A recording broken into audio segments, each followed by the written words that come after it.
sport ak côté kii bi nu mu tuddati sax lii di politique sénégalais bi yooyu yëpp la ñuy teg ci table bi waxtaane ko ak yéen suñu mbokk internet yi su ko defee nag bon ñu tàmbali ak li nga xamante ne moom moo jot a xew démb ak barki démb mooy passation de service yi nga xamante ne ministère yaa ngi koy def ndànk-ndànk ñi nga xamante ne presque jot nañ seeni ministère ñi nga xamante ne dañuy génn ñii di dugg noonu looloo jot a xewagum daal ci Sénégal soxna Rama ñu laaj la si yow naka nga gisee yile passation de service ak yow pour yow lan lay njëriñ. waa Sadou man moom li ma ci jàngat politique moom kii ma si carrément mais li ma si jàngat mooy actuellement nii ñu ngi si liggéey ñoom ñu ngi si liggéey parce que loolu moom mooy yoon donc nguur gu bees la ñu wax changement dafay am loolu c'est forcé donc li ma gis daal mooy nañ nekk si li ñu war a nekk ñoom ñu xool lan lay kii parce que dañoo ne comme dañoo ne woon nguur gi fi nekkoon ci suñu bopp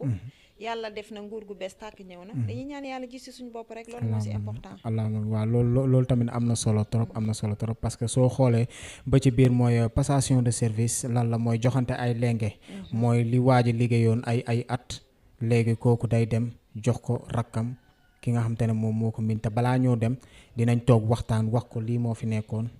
lii moo nekk en cours lii nekkatu fi léegi su ko defee nag mu jox ko ay xalaat comme moo ko gën a xam néeg bi parce que dañ naan ku la jiitu ci néeg bu lëndëm moo la mun a wax fa ngay toogee léegi nag mooy waral passation de service yooyu noonu nga xamante ne sénégalais yi tàmmuñu ko woon xam te léegi ak régime bi bees bi lépp nga xamante ne transparence lay doxee moo tax képp ku def passation de service mbokk internet yi yëpp dañ koy wone su ko defee nit ñi mun a xam lan mooy passation de service ba tax na nag jot naa am ay ministères yi bëri ñu jot a jot seen lenge ñenn ñi nag tey lañ koy woyandi si ajuma jile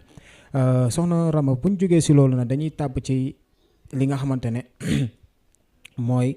Sénégal dafa baaxoo benn affaire mooy ci ay korité ci ay tamxarit yooyu yëpp dañuy gis suñu imaam yi di génn di wax ba tax na man am na lu ma jot a def ci comme reportage maanaam am na loo xamante ne suñu imaam def na ko muy Lamine maa ngi koy ziar di ko ñaanal yàlla sax mu ñuy yàgg di ñu jiite muy Lamine Ba ci liggéey bu mucc ayib bu muy def fële ca jàmm gën moom joxe na ñetti aspect te loolu bëggoon naa nga ñu waxtaan si tuuti laataa ñuy jàll ci leneen muy daane moom jox na ay conseil wax naa nguur gi na leen lii di dund bi nañ ci bàyyi xel pour ñu wàññi ko lii di santé tamit noonu pour nit ñi mun a faju affaire yi mun a yemb lii di sécurité nit ñi mun a am kaaraange xam fu ñuy dem te duñ si tiit ñetti ponk yooyu noonu imaam bi teg yow tey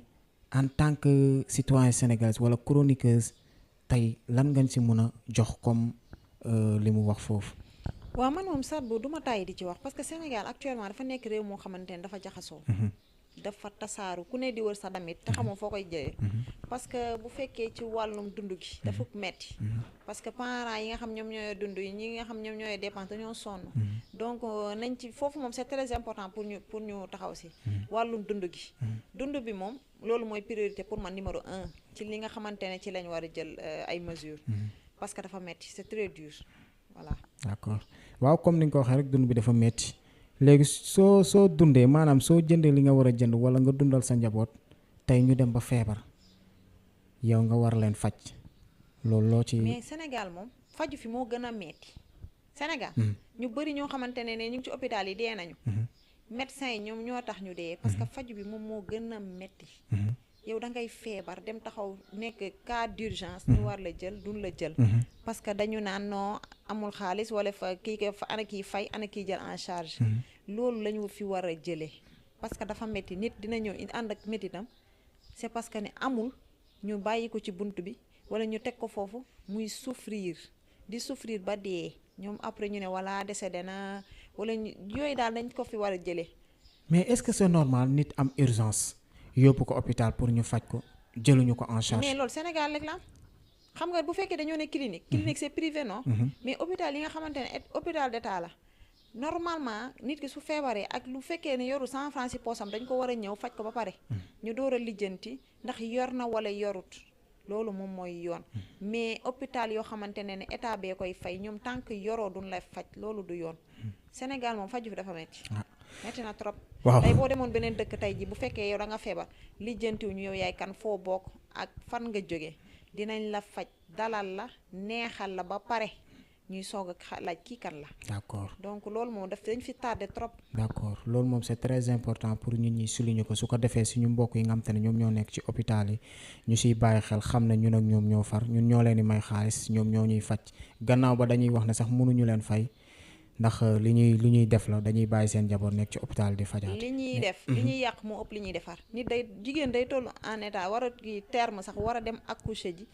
ñuy xool ndax yor na ak yorut. waaw ba pare am na kàddu yu ma siy dégg accouchement yi am na kàddu yu ma siy doom bu war a dégg génn dafa na génn ba pare lu war a génn la mais na génn ba pare après yow ngeen door a lijjanti mais non non dañ lay teg ci table bi di la wax yu ñaaw yoo xamante ne duñ la lijjanti boo yorulee duñ la considéré soo fayee sax duñ la considéré fa la ñuy ne nan la ba nga koy def ak lii ak lii wax yu ñaaw yoo xamante ne yooyu est-ce que jar nañu ko doon wax sax yow nit ki nekk ci naqar da nga ko war a dalal loolu moo tax ñu naan médecin dëgg la da nga koy dalal ba mu dal ba yàlla def jàmm luy mu ñëw nga masaw ko ba pare door a lijjanti leneen parce que hôpital bi mënu fi génne te lépp li ngeen sekk fay ko am na solo donc nañu xool li ñuy def sénégalais man Sénégal médecin da ngay xëy rek ñu ne kii médecin la wala sage-femme la sage-femme xol ci xol la du da nga koy jàng rek da nga war a nekk sage-femme non non non non sage-femme xol moo koy def donc nañu xool daal suñu médecine bi tamit moom mooy loolu. d'accord kàddu yi rafet na soxna Rama gannaaw ba nga xamante ne loolu la illustré loolu la indi comme ci ay jàngat yi nga xamante ne hôpital yi ñu ngi koy def wala médecins yi ñu ngi koy dund ak seeni patients te loolu xam naa ne suñ dégloo lu soxna Rama wax dinañ ci bàyyi xel trop mais soxna Rama tey yow da ngay liggéey am xaalis sañse wàcc di ñibbi ñu kar la wala nga fayeeku ñu dal sa kaw wala nga dugg sa kër nit wàcc foofu loolu est-ce que mun nañ wax ne sécurité bi am na wala doy na. sécurité am na amul man loolu franchement dese na maa leer mais li leer ba leer mooy dundu gu métti ak réew mu métti. moo tax agression du fi jóg. Sénégal nañu aider jeunesse bi ñu liggéey. gis nga prison yee ñu ngi fa denc ñoo xamante ne mérité wuñ fa sax toog. am na ñoo xamante ne ñu ngi fi ñoo gën a mérité nekk foofu. nit da ngay gis koo xamante ne agressé da lay agressé dem ray la nekk si mbedd yi di dox keneen agressé la li mu la sàcc matul sax 10 000 francs ñu tëj ko ay 6 mois. mu génn man daal nañu xoolaat daal parce que tamit metti na torop nit ki liggéey ba weer bi dee nga yaakaar ko yóbbu sa njaboot ñu agressé ko soit dañ lay rey wala duñ la rey ñu récupérer li nga yor wala ngay dox ñu nangu sa téléphone xaw ma am na sécurité côté ba mënuma ci sori mais li leer ba leer mooy li ma ko jàngatee Sénégal li muy souffrir moom moo tax réew mi tëddee nii mais xëy na bu fekkee ne changement am na je pense que ne changement bu amee daal incha allahu rabbi dinañu peut-être ñoom dinañ def li ñuy nekkee nii dinañ ko bàyyi mais nit ki moom boo koy xaw ma nag lan moo leen ci neex mais am naa yaakaar ne buñ jàppee ci lu dëgër yi dinañ ko bàyyi ba pare ñu jël ci ay mesures yu mat sëkk. d'accord c'est très important parce que tey jii même wàllum prison yi ñuy wax ni am na si ñoo xamante ne ay détenus politique la ñu woon am na si ñoo xam ne ñu ngi ci prison yi am na ñoo xam ne dañoo disparaître mais ñu leen gën a def lu pire ñu ngi si réew mi di taxawaalu yooyu yëpp nañ ci bàyyi xel daal en tout cas li ñu war a defaraat bari na torop